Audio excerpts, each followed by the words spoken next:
The storm inside Marco opened inside Marco's 24-year-old mind. Sleeplessness, looping thoughts about past, future, the inner weather metaphor that makes his days feel overcast. Gently introduce the science of mind wandering, how attention drifts by default and often co-travels with unhappiness, framed as the reality behind his restlessness. We close on a whispered wish, if only there were a road to stillness. Rumor in the hills, the old man who left the city. A village rumor becomes a lifeline. Somewhere in the hills, a retired city psychologist lives quietly and sometimes counsels visitors. We add context about how modern clinical approaches began embracing contemplative practices in the late 20th century, briefly tracing mindfulness-based stress reduction, MBSR, founded in 1979, as a bridge between clinic and quiet. Marco decides to go. The road over terraces and ridgelines. Marco's long trek through switchbacks, terraced fields, and cold streams becomes a rite of passage. We paint the social ecological fabric of mountain villages, terrace agriculture, water channels, shared taps, and how life is organized by terrain and season. The world grows simpler as he climbs. The noise in his head does not.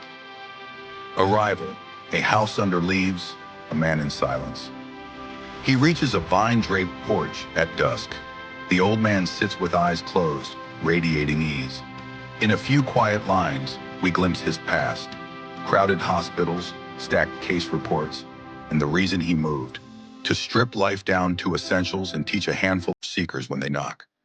Marco asks for help. The old man says he will give a task.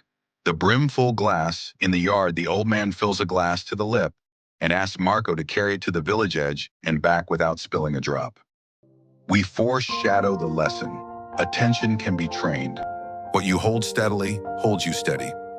A nod to William James's classic insight that the ability to return attention again and again is the root of character and will. Setting out, a walking meditation disguised as an errand. Marco steps onto a narrow lane. Vendors calling, radios buzzing, dogs tangling around ankles. He keeps his gaze on the trembling meniscus. We enrich the moment by connecting his task to walking meditation lineages. One breath, one step, one point of focus, as taught by Thich Nhat Hanh and in modern programs. Noise, novelty, and what he does not see children cavort beside a tea stall. A moped coughs into life. Two sparrows argue on a wire. Marco notices almost none of it.